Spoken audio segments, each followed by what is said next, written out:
No agenda, no bull crap, just real conversations. Thank you for joining us for the Middle of the Street podcast. Hey, good morning, everybody. Yeah. We're gonna kind of go through some of the comments we got from our the top 1%, the amount of wealth and taxes they pay. We're gonna kind of go through some of the comments. We started off this morning as a great morning. Yeah. I drove up to Ishmael's house to help my grandson with his car. He had a little car issue, and We appreciate that. we got through it in a pretty quick period of time. So he's like, let's take 30 minutes and do a quick shout out to everybody with some of the comments we're getting. So that's kind of our plan for the morning. It's not going to be long, probably a quickie, 30, 45 minutes. But us, sometimes we get rambling, and we get rambling for a while. But here, look, before you start, let me tell you how much of a blessing it is to be able to have help. And really quick, I want to send this message because I've done this before. I have been guilty of this, of not being willing to accept help. Not only not being willing to accept help, but not being willing to ask for help, right? Now, there's a difference of not wanting to do for self or not trying to do for self, right?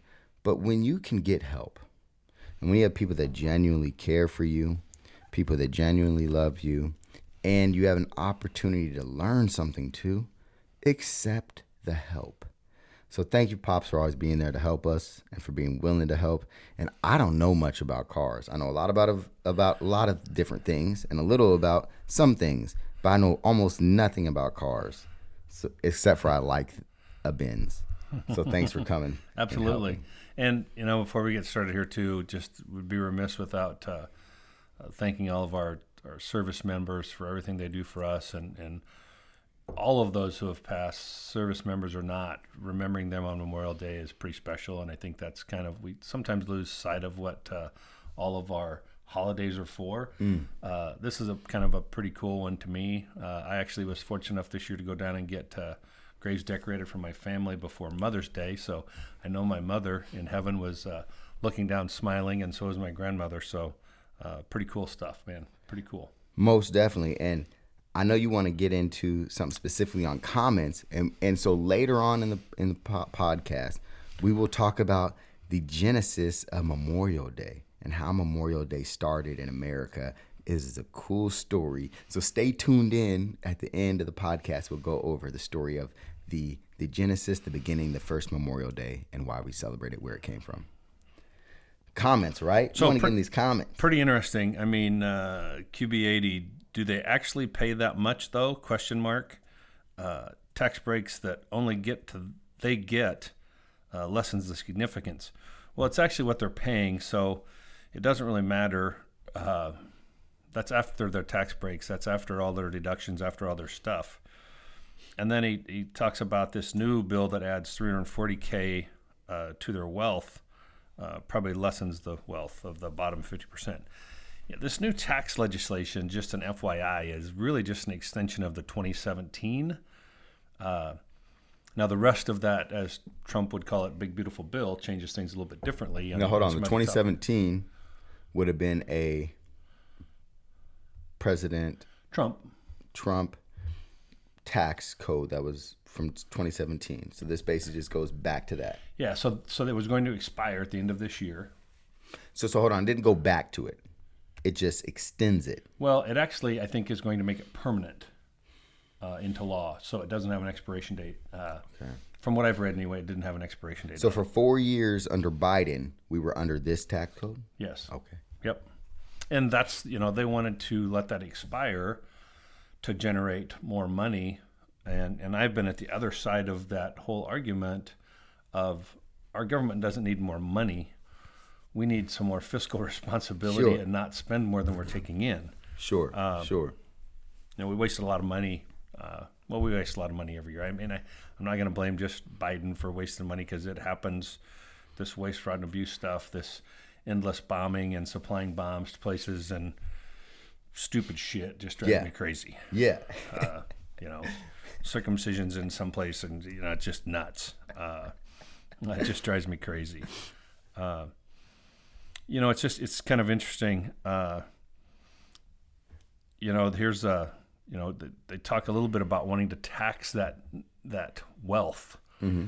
There's been countries that have taxed wealth. Okay. And many of them taxed wealth for a little bit and went, wow, this is stupid, and got rid of it. Twofold. One thing is their wealth was leaving their country. Okay. They just said, yeah, I'm just not going to live here anymore. I'm going to pack up and move. I'm going to do business elsewhere. Yeah, I'm going to live someplace else. I'll move my whole family. Mm-hmm. I've got billions of dollars. I'll move my whole family someplace better, more conducive to our lives. So that's kind of an interesting scenario of taxing wealth. And when you start taxing wealth, when you look at, what are they going to exempt from that? Yeah. I mean, most folks, the majority of their wealth is tied up in home ownership. I suppose as they get a little later, maybe it's tied up like in their 401ks and some other things that make up their net worth. Mm-hmm. Well, if you start taxing all of that, and then taxing unrealized gains is a lot of what was talked about, Sure. So for you folks that don't understand that, taxing an unrealized gain would be like saying, okay, so on this day, your stock portfolio is worth $1 billion, and we want 1% of that. Well, 2 days later, it's only worth $500 million. Well, you didn't get that other tax break back. Yeah. They just tax you on that given day what it is. Yeah. So it's kind of like funny money. It's kind of like a crazy rule in Monopoly that would be kind of crazy. Back to some. Here's one. What they collect from the rich is a drop in the bucket compared to their wealth. $5K to the average person is far more devastating. Absolutely agree. Okay. But what they're collecting from the wealth, they're paying in a higher tax bracket, and we're talking individual taxpayers here. We're not talking corporate tax. We're not talking fuel tax. We're not talking sales tax. We're not talking all those others. So, for example, like Jeff Bezos, we're not talking about the tax that the company Amazon has to pay. We're talking about the company Jeff Bezos himself personally has to pay because of his personal wealth. Correct. Okay. And I think Elon Musk holds the record for paying the most individual income tax in the history of our country. Wow. A South African? He sold all that stock to buy Twitter and leverage it. I know. I'm trolling. I know. No, but seriously though, he literally, in 1 year of time, paid the most income tax of any citizen ever. Ever. Wow. By a large margin. So Elon did his part. Well, it's pretty amazing. Yeah, I mean, he really did. He knew he was going to pay the tax. He paid the tax. Sure, and didn't skirt around it or whatever. And feel free to look that up. I mean, it's a scary number what he paid in taxes that 1 year. I'm going to be Jamie and look it up. I'm going to be Jamie. Yeah. That looks cool. So I guess at the end of the day, I'm glad we got some great feedback. Would love to get some more feedback. But here's the thing. Why do you think that this out of, we post these on TikTok, right? So if you're watching this and you haven't seen our TikTok, go to Middle of the Street Podcast on TikTok. Check us out. And we get a good amount of comments. But this one, it seemed like struck a nerve, struck a chord. There was a lot of comments. Why do you think this in particular, opposed to other things that we post that just get likes or people watch it? Why did this get... And really quick, like we'll have, let's say 2,000 views on something and maybe it'll get 5 comments. This one has not even 1,000 views yet, but has a whole bunch of comments. 17 comments already, right? And it's been there maybe 48 hours. No. Sorry, that's been there like 14 hours. Yeah. So, but literally, why? Why is it so?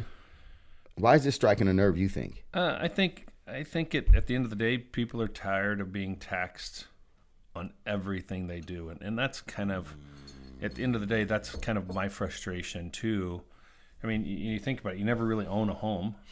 You have to pay property tax on it forever. Yes. Even once you've satisfied the debt. Yes. You never really own a car because every year, at least in our state, you have to pay taxes on it again, and licensing fees and road tax and all those other things. Yes. Every time you go buy something, you're paying tax, sales tax. I mean, our money is taxed so many times that it's ridiculous to me. So you own a home For example, I've seen where people own a home. They're older. They're living on a budget. They've paid off their home. Maybe they paid off this home a long time ago. And now all of a sudden the property taxes are $24,000 a year. Yeah. And their income is like $30,000 a year from their fixed income of what they've retired on and things like that. So now they're living off of $6,000. And they've lived in this house for 50 years. And they still have to pay bills. Like, you still have to pay electric, water, gas, trash, all these other things. You have to feed themselves, clothe themselves. And in some states, you have to pay sales tax on all of those things. And so now you're putting people, just like you said, when do you ever actually own something? When do you ever actually own something, right? Yeah. Because you continue to pay those taxes, and some of those taxes become quite expensive. They go up every year. And I mean, in comparison to what it used to be, it's even more. I feel like the tax burden is more than comparatively what it used to be in the past. Now, when it comes to property taxes and things, especially, it just depends on where you live, I know. But literally, when you have people that are, I mean, how is that fair to where they've paid off their homes, they're living on this fixed budget? Does it make sense for property taxes as well then, how income taxes are on a kind of a bell curve and how they stop and do these different things? Then if you have the elderly person, let's just take the whole example. It's Memorial Day.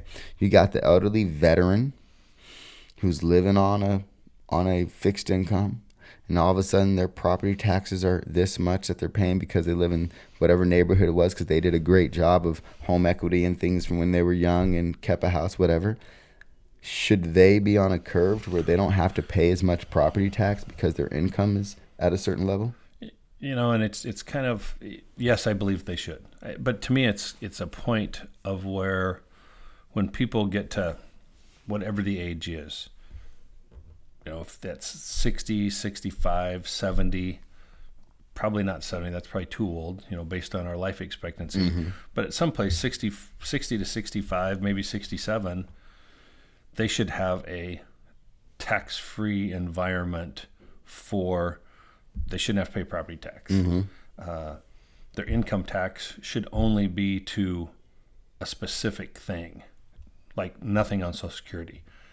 Maybe they have to pay a reduced income tax on like their 401k because that money's never been taxed. Mm-hmm. That would make sense to me. Mm-hmm. But to have it on everything, it's kind of crazy. For life. Yeah. For life.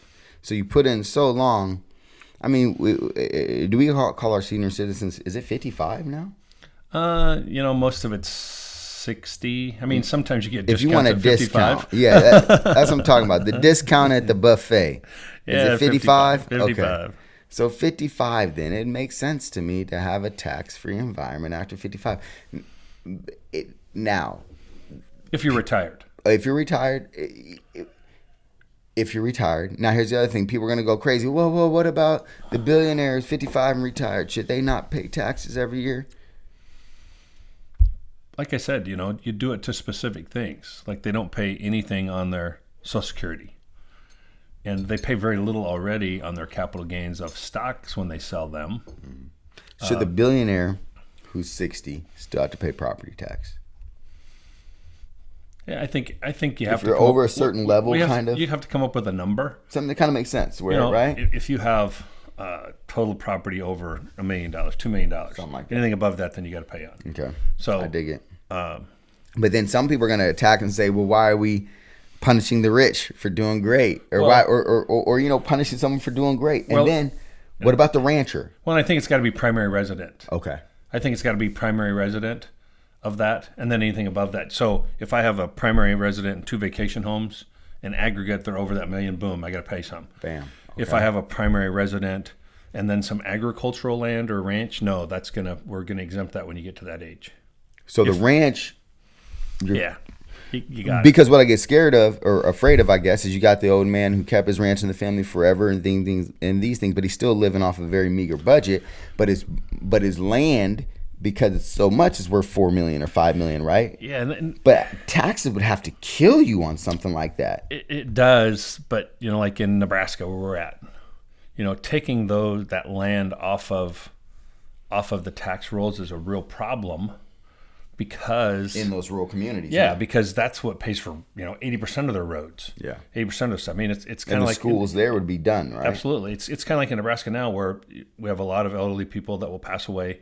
They'll donate their land to the church, or they'll donate it to some other nonprofit, the university, something like that. Well, that goes off the tax rolls. That kills those rural counties. Now I'm going to go back to why it kills it, because we spend all our money on bombs. And so we have to make up the difference by taxing the hell out of our people. Well, I mean, I think that's part of it from a federal perspective, but property taxes is a state and county thing. But shouldn't we be supplementing? I guess my thought would be that's what the federal government for is, to supplement things so that we have a secure, stable nation. It is, and it's always to me. But then again, it gets kind of far. It's a quandary of, so you've got rural states that really feed the world or our country plus. Yes. And then you have metropolitan states that they're actually, so like in Nebraska, we get more federal money back than what we pay in. Mm-hmm. California does not get that. Mm-hmm. New York does not get that. Illinois does not get that. So it's kind of a quandary. I mean, at the end of the day, taxation is still theft. Well, and then the other thing is I always think about, right? And it's like, so I'm over here asking for more. Give me more, give us more. But then as soon as you are dependent on someone giving you more, as soon as you're dependent on someone else taking care of all your needs, feeding you, then you have to listen to them.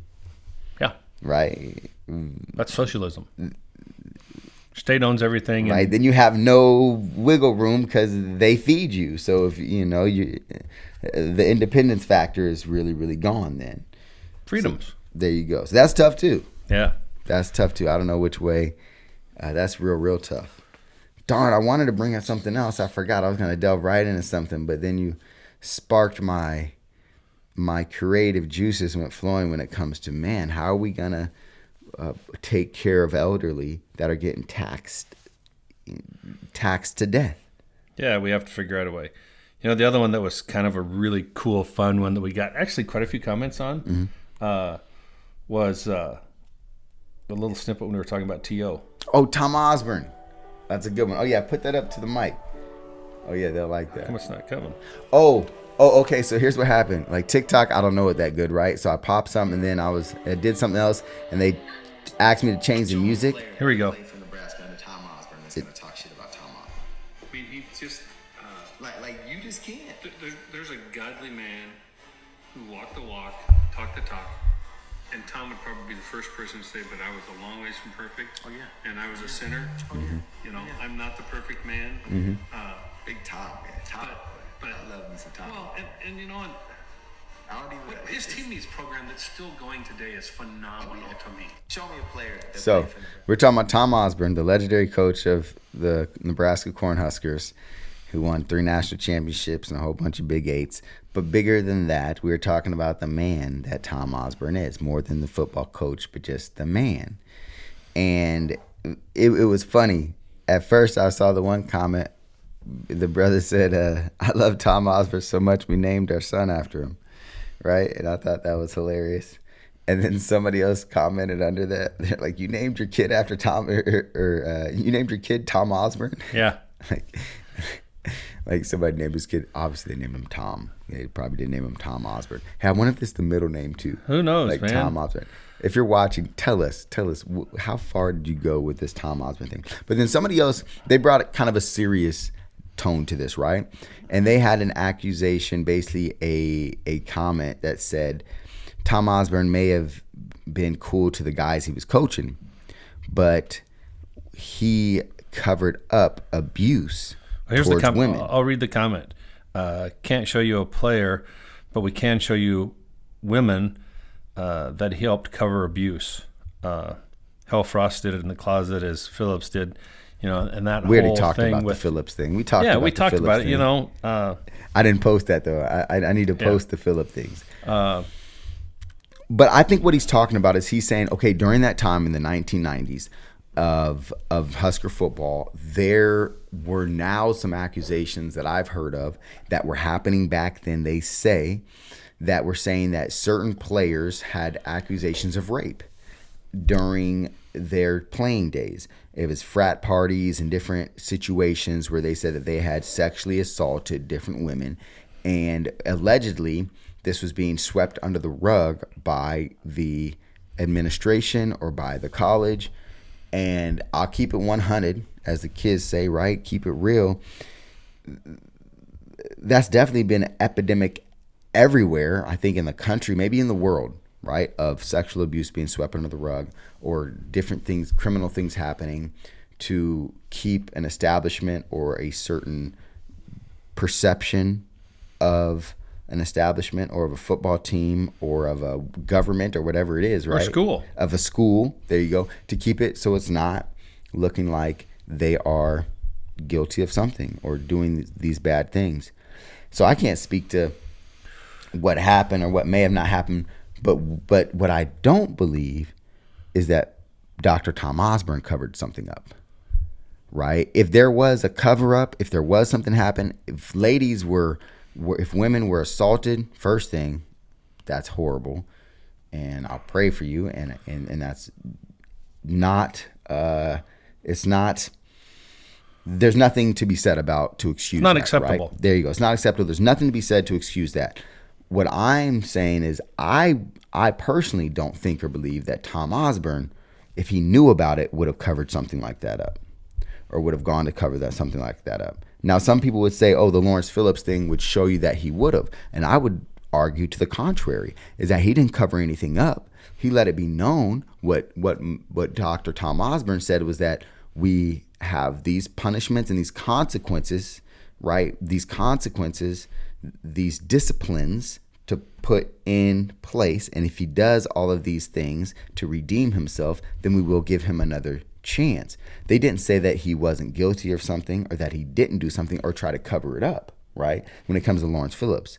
Now, when it comes, and that was an assault. NLP had some issues from childhood, some trauma. Yeah, and some Tom, demons. I think, was doing everything he could as a doctor of psychology. I think he was doing everything he could to try to help the man, Yes. Lawrence Phillips. But there was a criminal aspect to that that was very public, and that the criminal courts took care of. What I mean by that is he had to pay for his crimes. That was under the criminal and the spectacle of everything, right? So there was a criminal light and the spectacle light, the public perception light. Tom Osborne's place in that was he going to allow him to play again or stay on the team, right? And he gave him discipline, not punishment, he gave him discipline, root word, disciple to teach, right? Versus punishment, where you're trying to inflict pain on someone. So he gave him discipline and tried to help the man. Now, when it comes to these other allegations, I'm not going to throw people's names in there who I've heard of when it comes to allegations of sexual assault at that time in the 90s. But I would say that if there was a cover-up, and there very well could have been, I don't think Dr. Tom Osborne knew about it or was part of it. Correct. And this guy that... I don't know Dr. Tom. It's that guy personally. that said, they were, Oh, his screen name is that guy? Yeah. I love when people do that. that, was covered up in that. I almost go to the other side of that too. When you've had those lacrosse players from, was it Virginia? Duke. Yeah. The Duke lacrosse players. I remember that. Who then, after those kids' lives are destroyed, she comes back and says, yeah, it didn't really happen. Yeah, I remember that. I remember that. She was a strip. Okay, for the people who don't know, she was a stripper. Nothing against strippers, okay? Somebody might have been like, Ishma, no, nothing against strippers. Single mothers. Okay, nothing against strippers. People working their way through college, dentistry, a whole bunch of things, all right? Now, but she, I guess, had went to a private party at this frat house, and these Duke lacrosse players were there. And then there was allegations of sexual assault. And the media hopped on it, and I'll admit, the media just took it, and everybody took it. A big storm happened, and everybody made these three kids guilty before they even had a day in court, before evidence was able to be out and everything. And then she comes back and says, actually, it didn't happen. Many years later. or she caught it. It was like 2 or 3 years later. It wasn't even that far down the road that they had caught a lie or something where she admitted it. Maybe she was even texting someone or something to where they caught her and basically admitting that this didn't happen. But these boys' lives were over already. So even though they weren't, and I'm pretty sure they never got convicted because it happened pretty soon to where they didn't get convicted yet in the court of law, but they got convicted in the public. Oh, that was horrible for them. But and I'm pretty sure they lost they got kicked out of school. Oh, yeah. They lost their scholarships. Yep. Everything like that. And so I guess I'm not saying that it doesn't happen by any means. Sure. But I am very confident today that there's always two sides to every story. Mm-hmm. And when we prosecute somebody publicly in the media and in social media, before we know all the facts, it becomes a really tough deal. I mean, it's kind of like, it's kind of like some of the things happen with this big, beautiful bill that, it's going to, we're kicking all these people off Medicare and we're kicking all these people off Medicaid and we're taking all these away from SNAP. All the statistics that I've seen is those are all illegal aliens or people who should have never have been getting those benefits anyway. So to me, that's fiscal responsibility because I have contended for 10 years. Our country does not have a revenue problem. We bring in plenty of money to fund the necessary things for our citizens. We have is a spending problem. And the spending problem got way out of hand at COVID. I mean, if you look at a graph of where the money was coming in and the money was going out, if we stayed at that pace, we would be back to a positive again. It was like $2 trillion difference or $2.5 trillion difference each year from COVID started. And we've stayed we there. Just keep piling it on. It's kind of like, when you just, again, I mean, you have to make a budget and you have to stay to it and you can't just do what you want. And sometimes you can't just do what you want. I mean, that's life too, right? I just can't go buy a Ferrari. It's just not in my budget. And sometimes there's things that morally, socially, that we all feel compelled to try to do something for. But I don't know if there's anybody in our country, with the exception of our politicians, who will go out and borrow money to feed a homeless person in another country. I don't know that we have anybody else in our country, taxpayer, non-taxpayer, rich, poor, whatever, that would go to the bank and borrow money to feed a homeless person. And that's essentially with USAID. Some of that stuff we're doing, we're borrowing the money to feed somebody in another country that's a war-torn country. They have a whole bunch of their own problems. And our house is not in order. We're putting it in more disorder by doing those things. Morally, ethically, I agree those things could be the right thing to do. But if we're borrowing the money to do it, it's crazy to me. Well, look, they are the right thing to do, but here's the thing, and here's what I kind of go back to. And this is something where I was a kid with my brother Angelo Stabler way back in the day when we had the Guidance to Success Youth Club. And I think about this now because Lawrence Gardner, I was with Lawrence LG the other day. We had him on the podcast, I think our second episode. And I was with him the other day at a Malone function, and he said, and he brought up GTS because we're talking about trauma-informed care and using basketball as a catalyst and sports as a catalyst. And he said, we're back to the GTS days. We had a good laugh about it and things. And so I think about Angelo Stabler when we had this thing, and Angelo would say, look, and I done talked about everything. I almost lost my train of thought. What were you talking about, Pops? Bring me back. Well, we're talking about borrowing money to do the right thing. There it is. Okay, now everybody, and he used to say this, we always think about these missions. We always thinking about changing the world and doing something big for people outside, somewhere way far away, right? So you have these people that go take these missions to Mexico. They don't go take these missions to somewhere in Africa they never heard of. They go take these missions to South America, to Asia, and Pakistan, whatever. That's all good and that's all cool. But he used to say, take a mission right here in your city. You go right here in your city and you find these kids that need your help, they need your support, they need your time and treasure. Make your mission right here in your home right now with these people that you may have been looking at and you're looking over somewhere overseas to help someone right here in your community. So he used to say, you can do this right here. So what I mean by that is, how many people want us, and I'll talk about first thing, the left, the ultra left. They want us to spend billions and billions and billions of dollars overseas on some people that may be starving or maybe going through a tough time or tyrannical government or anything like that, right? But how many of them are taking their time and their treasure to go down to the city mission and to go down and feed and to clothe and to help house? How many of them use their spare room to house a homeless person? Now, how many people to go out there and do, how many times do we do some type of charity pops, some type of event, and we're looking for volunteers and we're begging for volunteers? No, seriously, I might be getting a little upset.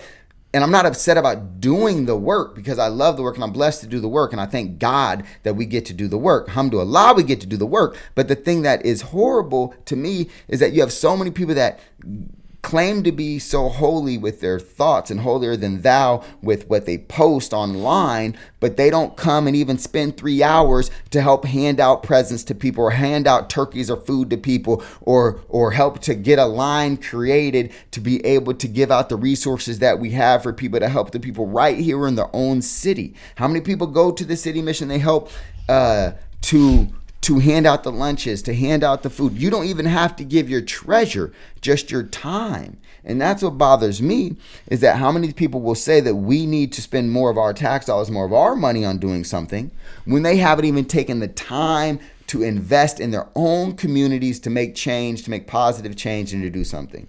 And it may sound like I'm preaching, I'm getting a little passionate, but it really does bother me when you see that, or you see that type of behavior when they haven't done the work themselves or aren't even willing to do the work themselves. I mean, you know, the Gates Foundation, which has been getting philanthropical money from multi-billionaires. The majority of their money spent is not in the United States. Where all of these people generated all of their wealth, they're taking all that wealth and they're sending it offshore. Now, I do believe that we shouldn't have people starving everywhere. Mm-hmm. But we should first make sure nobody's starving in our country. Well, I need a whole nother podcast on the Gates Foundation. But I know. But I know what you mean. Seriously though, you will send your money somewhere else. And again, we're not saying that other places don't deserve money, right? And don't deserve help. Most definitely. But boy, is it hard to be telling somebody else about their house when your house is not in order. Yeah. Right? When your house is not even in order. I mean, it is tough. It really, really, really is tough. You know, I kind of want to segue this into one thing I've been seeing. I don't know if you've seen this pop. Maybe you don't get in this bull crap and this madness, right? But Travis Hunter got married. Did you see that? Yeah. Okay. Now, congratulations, Travis Hunter. I'm glad you found some happiness and that you've continued to find happiness and you're with someone that you love. That being said, so many people, and I was guilty, I think, of this at first as well, when we let people's relationships play out in public and we have an opinion on someone else's relationship, right? My goodness, how many people online, or how many people do you see talking about another man's marriage and what he should be doing with the prenup, or he's going to sign a contract and this. Brothers and sisters, please worry about your own finances and your own relationships. It is wild. We have a country that maybe has 50%. It seems like if people get married, they get divorced. 50% right? divorce, right? Okay. Now, that means 50% do stay married. But what I'm saying is, how many of y'all have busted relationships? Should not be talking about nobody else's relationships. You might be a single parent. You might be paying child support as a dad. You might be a single mama, whatever it is. And you talking about Travis Hunter's relationship. You're talking about a brother talking about what Travis Hunter should be doing prenup-wise and with his money, and you having a hard time paying your gas bill. And this brother's not only got contracts and NIL deals and all this type of things, but and brother's got 2 degrees, okay? Please take care of yourself, your own household. And does great philanthropy. All the type of things. Just giving away money to people. No, excuse me, not giving away money. Charity, helping, right? Take care of your own household, please. in your own relationship instead of worrying about Travis Hunter. And I just look myself in the mirror in the selfie and say that before I commented on what Travis Hunter is doing. Hold on, brother. Okay, worry about how much money you're going to try to make from a podcast, or worry about your next hustle. Ishmael, worry about your next business endeavor instead of what Travis Hunter is doing or not doing with his prenup. Like, how immature for me to spend 5 minutes worrying about Travis Hunter's pockets. That is gross. I don't have the energy for it. That is gross. Like, I literally had to check myself because I was about to wreck myself. Like, what? How are you just not happy for this young man who's in love with this young woman, and they're going to, they profess their love in front of their friends and family and God, and they're married. He bought her a really cool G-Wagon. Yeah, G-Wagon. Like, my daughter wants a G-Wagon, right?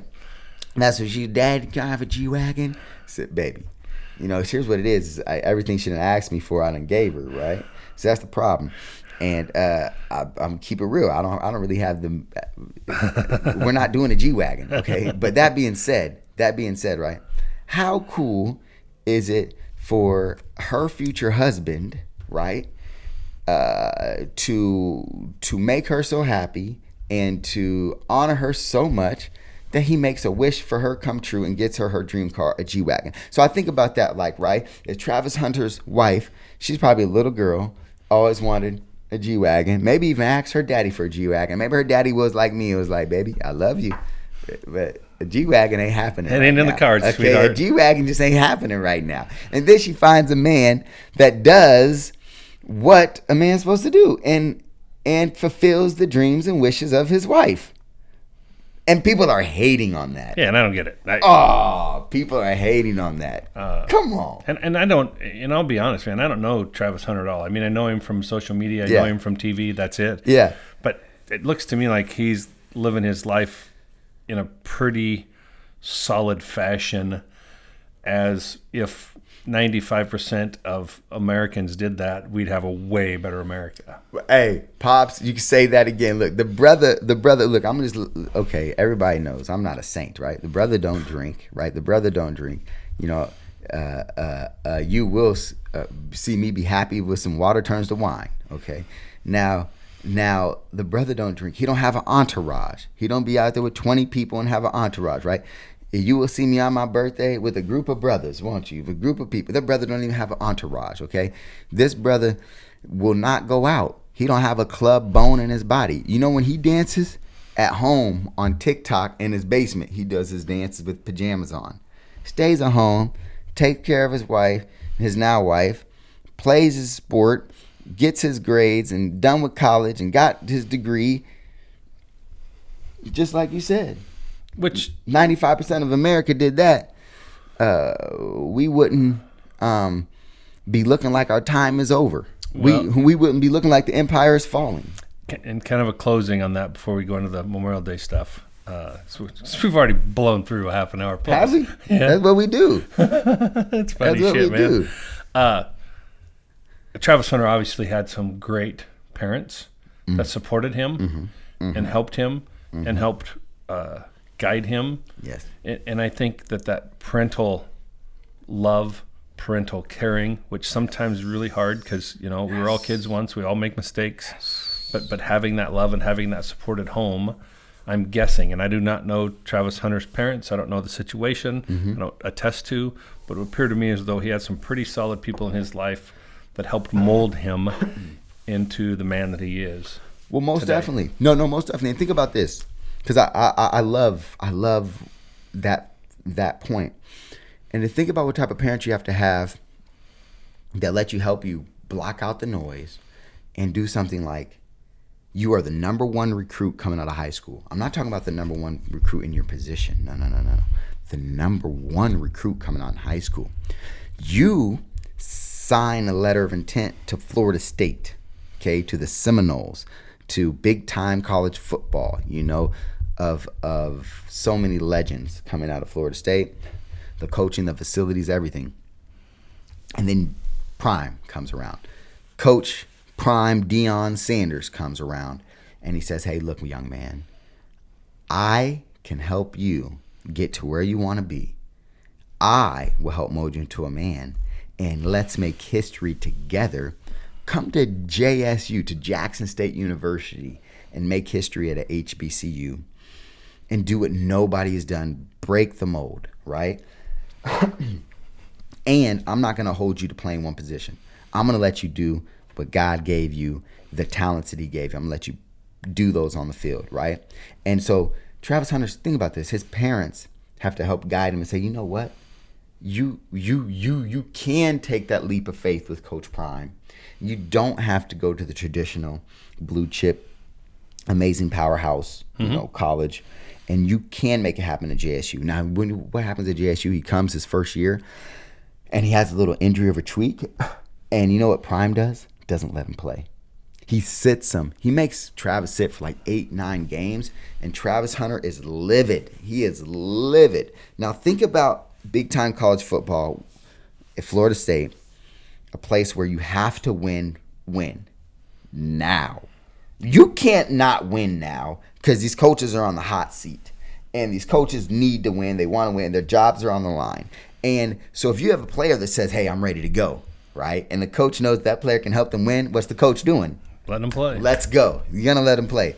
Deion Sanders fought with Travis Hunter made him sit a whole freaking year, had him redshirted, right? Mm-hmm. This is the number one recruit in the nation, goes to JSU. We're talking about HBCU. He's thinking, there's no way I'm going to ever sit the sideline. He makes him sit in redshirt a year. That's unheard of because Prime cared about him. So thinking about that, and then he gets to Colorado. Still, he had the injury where the Colorado State game where the guy had the dirty shot on him. Humble as Travis Hunter is, they got together. He says, don't hate that man. We forgive the man. They got together, had a bowling outing and everything. But anyways, he's hurt. Any other coach would have let Travis Hunter play as soon as Travis Hunter was trying to play. Travis Hunter was trying to play the next freaking game. Coach Prime made him sit for 4. Made him sit. Did not let him come back.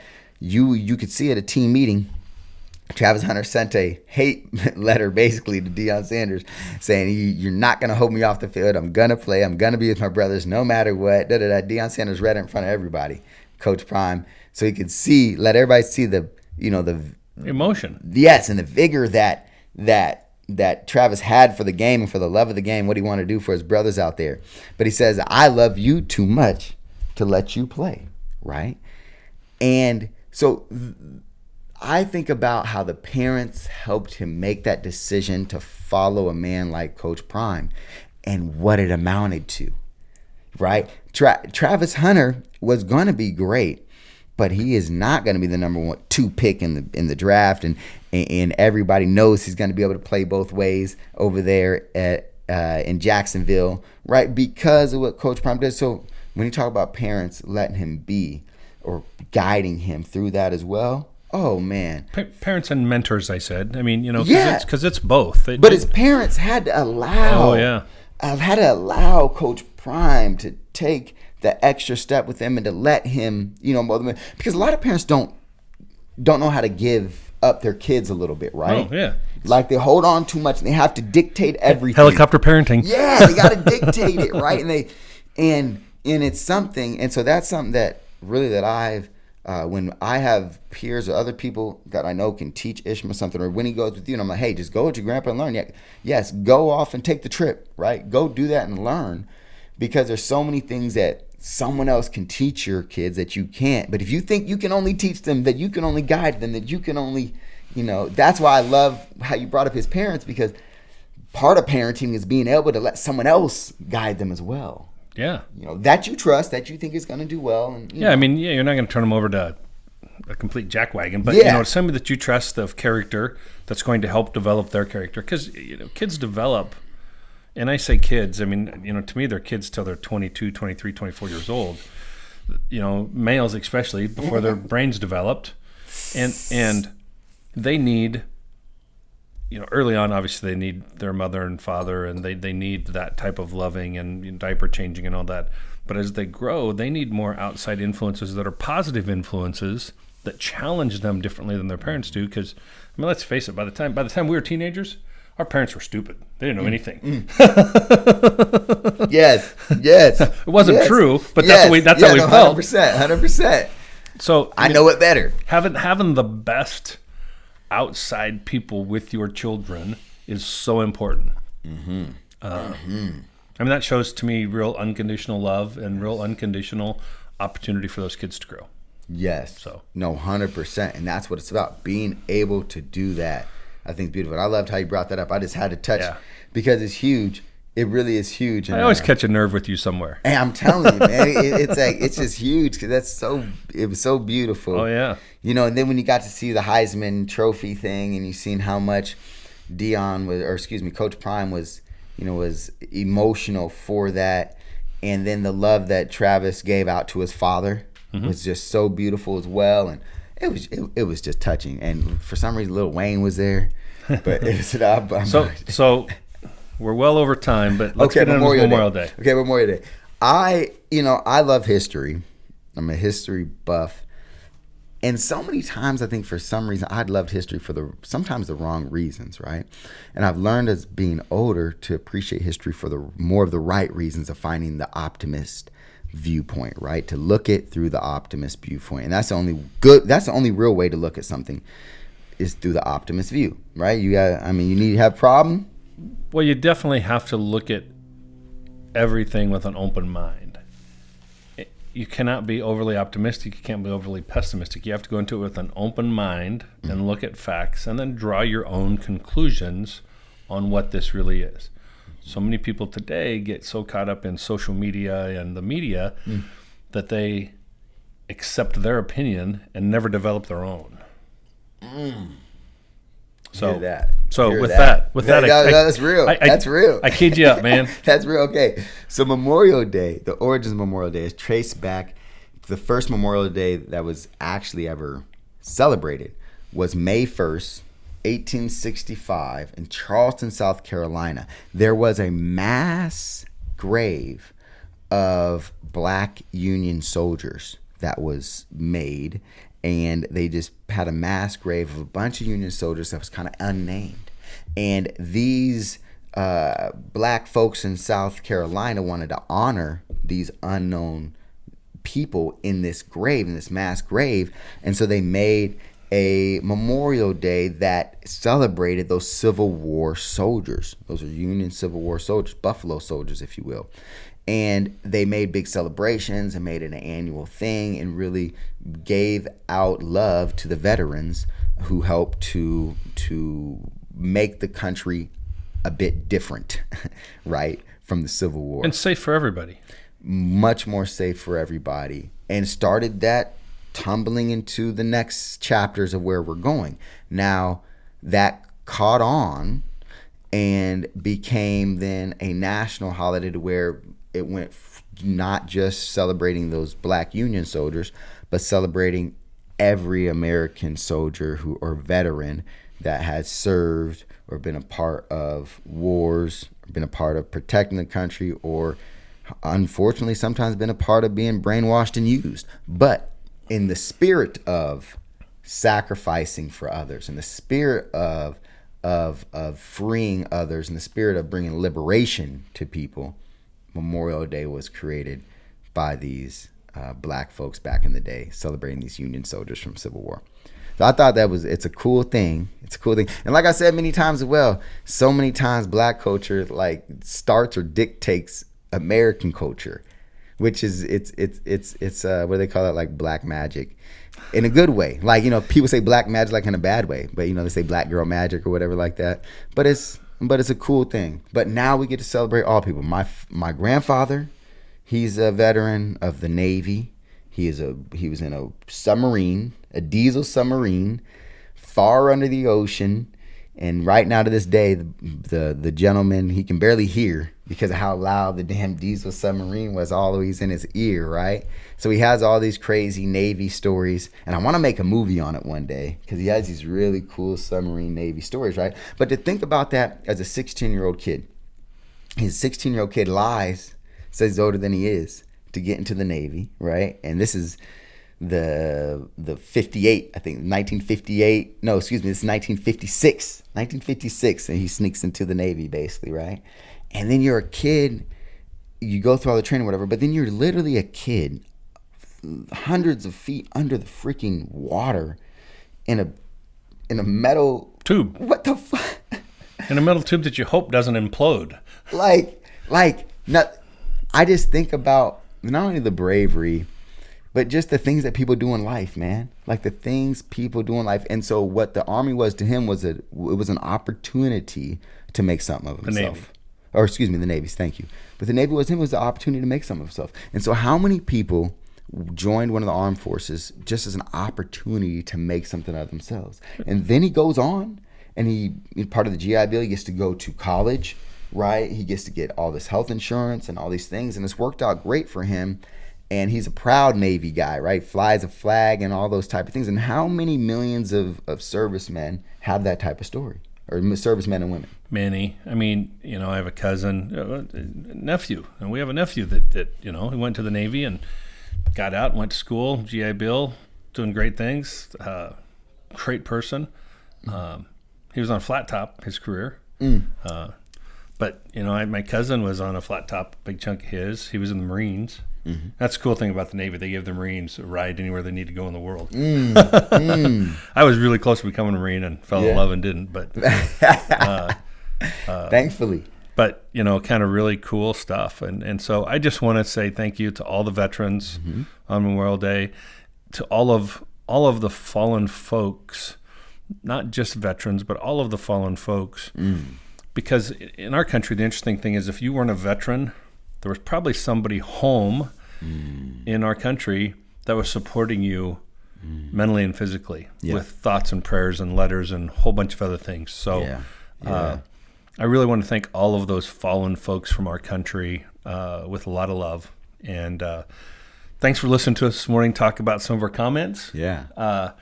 It's a beautiful, well, it's not going to be beautiful, but hopefully it warms up and people can get some picnicking in and swimming in and some other fun activities on this holiday. And think about, and I really do want to just drive in the fact, because my grandfather used to say this. He used to say, Ishmael, whether you agree or not, you have to respect a person that's willing to put their life on the line for their ideals or for someone else. And so while we have this day off, right, and we have this day where we get to chill, maybe barbecue, or I'm in a garden, whatever it is you're doing, do think and take a moment to think about the bravery of others who are willing to put their life on the line for something that they truly believe in. And I'm sure that at some point, someone's put their life on the line for something that you adore, something that you believe in, something that you love. They put their life on the line for it so that you can enjoy it now. And in a simple thing of life on the line. I mean, you look at firefighters and policemen. Firefighters run into burning buildings when everybody else is running out. Police officers, they're on routine traffic stops. Things can go bad. A call comes in and says, hey, somebody's shooting. It's a mass shooting. Yeah. Everybody else is running. Yeah, you run to it. So, love all of you. Would love to have some feedback. I know it's kind of a short one for us. Next couple weeks, I'm kind of traveling, so we're probably going to get it done. I'm actually going to go fishing. Ooh. So peace out. Love you all. Peace. Thanks, peace. Ish. Great morning. We're getting it in. We're getting it done. No agenda, no bull crap, just real conversations. Thank you for joining us for the Middle of the Street podcast.